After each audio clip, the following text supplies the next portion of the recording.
수리형제 자매 여러분 안녕하십니까? 이번에는 요새 일반 사람들뿐만 아니라 교인들조차도 아주 많이 활용하고 있는 성격 유형 검사라는 MBTI에 대해서 살펴보도록 하겠습니다. 혈액형별 성격, 애니어그램 등 이런 기질 검사, 심리 검사들이 그동안에도 굉장히 많이 있었고 지금도 들어보지 못한 것들도 굉장히 많습니다. 인간이 인간의 마음과 성격을 궁금해하고 그것을 분석하고 싶어하는 욕구가 당연히 있겠지만 교인들이 자신의 내면을 살펴보는 것을 말씀과 교리가 아닌 그런 세상적인 성격 검사로 살펴본다는 것은 그 자체가 자기 영혼의 상태를 모르고 있다는 것이겠죠. 또 하나님의 말씀이 아닌 다른 것에서 자기의 정체성을 찾으려 애쓰고 있다는 의미겠죠. 또 그것은 진정한 회심을 한 경험이 없다는 증거가 될 수도 있겠죠. 인간의 본질적인 죄에 대해서는 모르고 피상적으로 인간들이 어떤 성향을 지니고 있고 어떤 반응을 하며 어떤 사람들과 잘 어울릴 수 있는지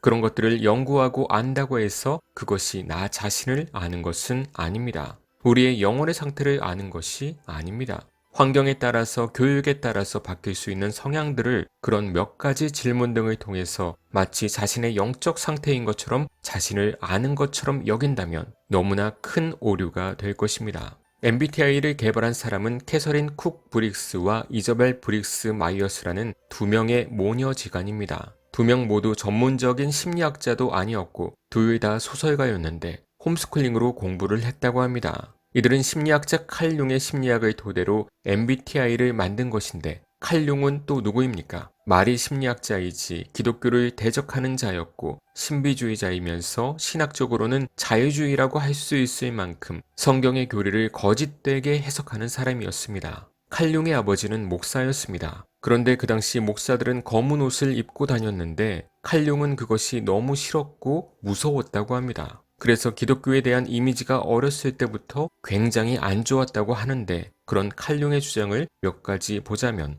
첫 번째는 여러 종교는 하나의 신이 여러 모습으로 나타난 것이다. 두 번째는 분석 심리학은 종교를 대체할 수 있다. 세 번째는 하나님의 간섭 없이 심리학을 통해서 인간 스스로가 자기를 깨달을 수 있고 신성과 자아를 찾고 인간 스스로가 노력해서 신성화에 이를 수 있다고 생각했다. 네 번째는 나 자신이 곧 하느님이라고 주장했다. 이것 말고도 반기독교적인 사상이 너무 많지만 이런 사람의 심리학을 토대로 만들어진 것이 MBTI라는 것이죠. 혈액형도 그렇고 MBTI도 그렇고 인간의 성격을 몇 가지로 나타낸다는 것이 오류가 많을 수밖에 없죠. 실제로 심리학자들도 그렇게 얘기를 하고 MBTI를 연구한 사람들도 그렇게 얘기를 합니다. 우리가 재미로 혈액형을 통해서 두드러지는 모습을 발견할 수 있을지는 몰라도 인간의 성향이라는 것이 그렇게 단순하지가 않죠. 여러 가지가 복합적으로 섞여 있지 한 가지만 유독 치우친 사람들이 있겠습니까?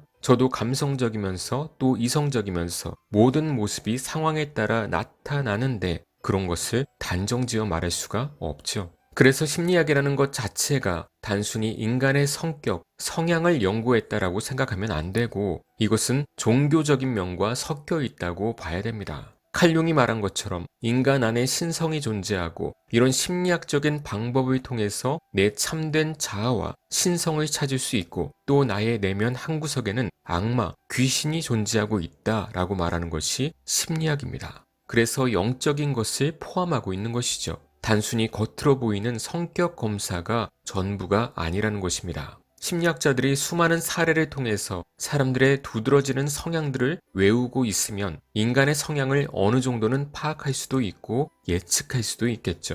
그러나 그런 것은 본성적으로 사는 사람들에게나 적용되는 것이지 인간의 본질을 찾아낼 수는 없죠. 정말로 거듭난 성도들은 그런 사람들에게서 나의 성격이 들키면 안 돼요. 왜? 성화되었으니까. 저 사람이 A형인지 O형인지 알 수가 없을 정도로 말이죠. 가만히 아무 말도 안 하고 있어서 모르는 것이 아니라 행동 자체가 믿음의 사람이 되었기 때문에 모르는 것이죠. 가식이 아닌 진심으로 행했을 때 말이죠. MBTI에서 말하는 F 성향은 공감 능력이 뛰어나고 T 성향은 공감을 못하고 이성적이기만 하고 이런 삶이 아니라 지혜도 있고 감성도 있고 사랑도 있고 모든 면을 채워서 세상 사람들이 감히 예측하지 못하는 사람이 되어야죠. 그것이 세상을 이기는 또 하나의 모습이 아닐까요? 이런 성격 분석을 너무 믿게 되면 나는 무슨 혈액형은 안 만날 거야. 나랑 안 맞아. T 성향은 재미없어. 이렇게 규정해버리게 되죠. 그들에게서는 그것이 최선의 방법일 수도 있겠죠.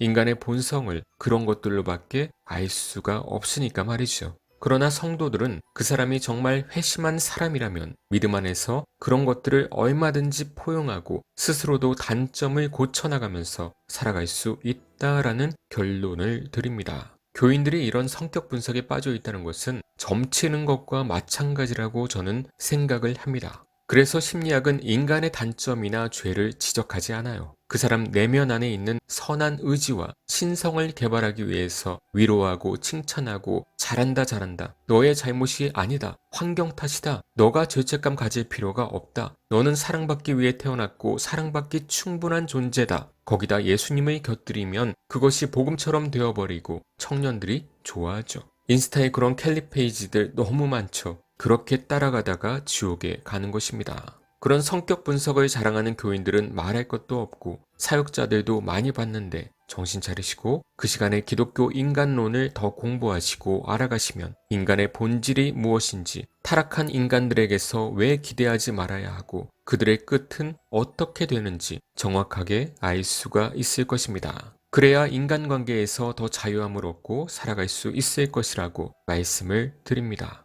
심리학을 곁들이는 그런 목사들에게서 멀리하시고 심리학은 또 다른 종교다 라는 것을 잊지 마시길 바랍니다. 여러분은 인간이 만든 그런 분석에 의지하시겠습니까? 아니면 하나님의 계시인 성경의 말씀을 믿으시겠습니까?